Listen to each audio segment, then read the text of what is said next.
भाजपा वालों का ये अंतिम जश्न है। जितने भी उनके अंधभक्त हैं उनका ये अंतिम जश्न है। इसके बाद जश्न मनाने का मौका नहीं मिलेगा, इसीलिए वो खूब जश्न मना रहे हैं। लग रहा है जिस तरीके से बीजेपी लगातार कह रही है कि मोदी मैजिक चल गया है, नीतीश मैजिक कहीं ना कहीं लोकसभा चुनाव में चलेगा या नहीं चलेगा? मैजिक छोड़ दीजिए, मिरेकल होगा। मिरेकल, कोई भूल नहीं होगा, सारी भूल सुधार लिए जाएंगे और निश्चित तौर पे इस बार भारी सफलता मिलने वाली है इंडिया गठबंधन को, ये सुनिश्चित है। 5 राज्यों के चुनाव संपन्न हो चुके हैं। ऐसे में बीजेपी ने 3 राज्यों में प्रचंड जीत हासिल की है और अब 2024 में होने वाले लोकसभा चुनाव में को लेकर मैदान सजने लगा है। बीजेपी एक तरफ जेडीयू पर लगातार आक्रामक हो रही है। वैसे तो बात की जाए बीजेपी की तो राजद को कहीं ना कहीं जुबानी तौर पर लगातार निशाना साधती नजर आ रही है, लेकिन जमीनी स्तर पर बात करें तो जेडीयू पर लगातार आक्रामक हो रही है। और अब इसी मुद्दे पर खास बातचीत करने के लिए हमारे साथ जनता दल यूनाइटेड दिल्ली प्रदेश अध्यक्ष शैलेंद्र कुमार जी मौजूद हैं। मैं इनसे जुड़ूंगी और जानने की कोशिश करूंगी कि आने वाले लोकसभा चुनाव को लेकर पार्टी की क्या कुछ तैयारियां हैं, शैलेंद्र जी की क्या कुछ तैयारियां हैं। सर, पहले तो सुदर्शन न्यूज पर आपका बहुत बहुत शुक्रिया। सुदर्शन न्यूज को मेरी बहुत बहुत शुभकामना। सर, सबसे बड़ा और सबसे अहम सवाल, 5 राज्यों के चुनाव हो चुके हैं, बीजेपी ने जीत हासिल कर रही है और अब जश्न मनाती नजर आ रही है। लेकिन बात की जाए लोकसभा चुनाव की तो पार्टी कहीं ना कहीं लगातार निशाना साधती नजर आ रही है जेडीयू पर। जेडीयू की क्या कुछ तैयारियां हैं? मैं समझता हूं कि भाजपा वालों का ये अंतिम जश्न है। जितने भी उनके अंधभक्त हैं उनका ये अंतिम जश्न है। इसके बाद जश्न मनाने का मौका नहीं मिलेगा, इसीलिए वो खूब जश्न मना रहे हैं, जबरदस्त जश्न मना रहे हैं कि इसके बाद फिर जश्न मनाने का न तो पार्टी को मौका मिलेगा न इन लोगों का।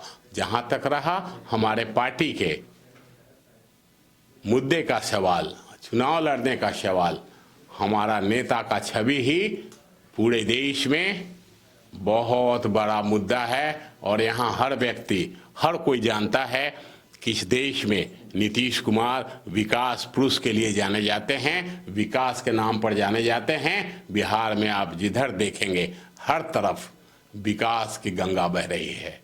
पहला राज्य है जहाँ महिलाओं को 50% आरक्षण, पहला राज्य है जहां महिलाओं को शिक्षा के लिए अलग अलग तरह से प्रोत्साहन, पहला राज्य है जहां महिलाओं को, पहला राज्य है जहां महिलाओं को सैनिटरी नैपकिन घर घर तक पहुंचाया गया, पहला राज्य है जहां 1,20,000 शिक्षकों की नियुक्ति एक साथ दी गई, पहला राज्य है जहां जल नल योजना लागू है और हर घर में पानी जाता है। वो पूरा हिंदुस्तान के लोग जानते हैं, इसमें कहीं किसी को बताने की जरूरत नहीं है।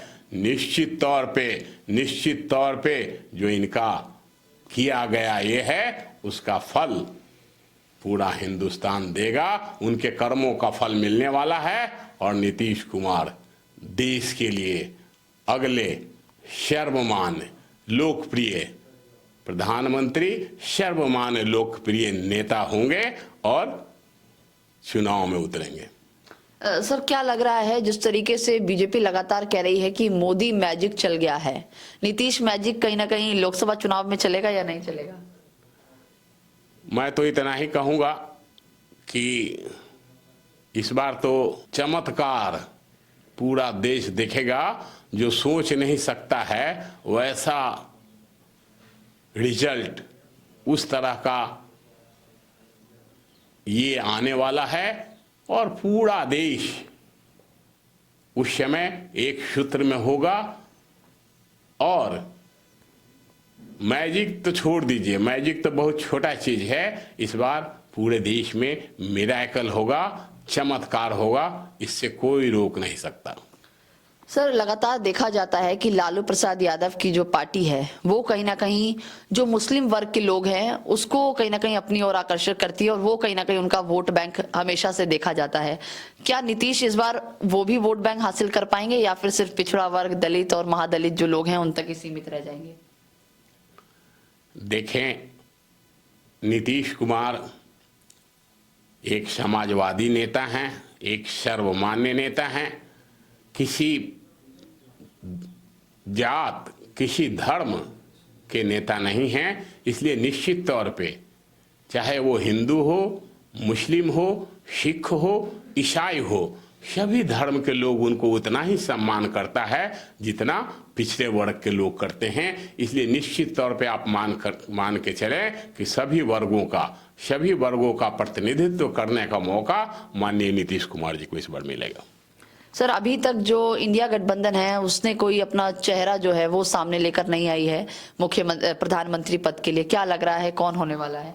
वक्त से पहले कुछ नहीं होता, वक्त का इंतजार करें, वक्त आने वाला है, आपको सब पता चल जाएगा कि चेहरा कौन है और अगला प्रधानमंत्री कौन।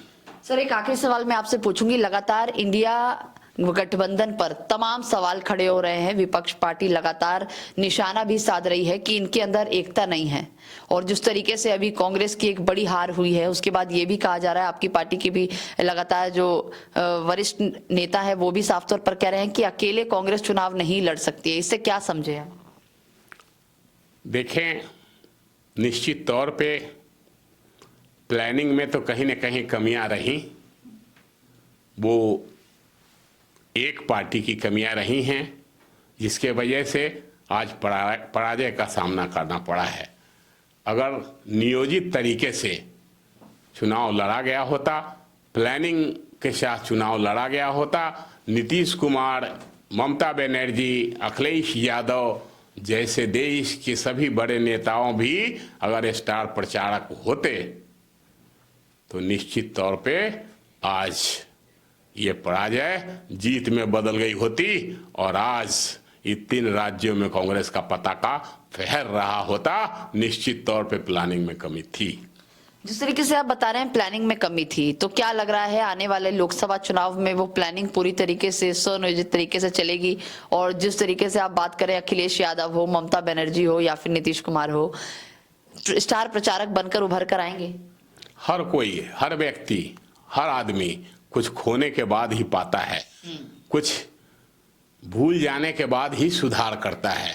निश्चित तौर पे जो इस बार खोया, जो भूल इन्होंने की, वो भूल दोबारा दोहराने की कोशिश कोई नहीं करेगा। निश्चित तौर पे अगली बार जब जनता के समक्ष ये लोग आएंगे तो कोई भूल नहीं होगा, सारी भूल सुधार लिए जाएंगे और निश्चित तौर पे इस बार भारी सफलता मिलने वाली है इंडिया गठबंधन को, ये सुनिश्चित है।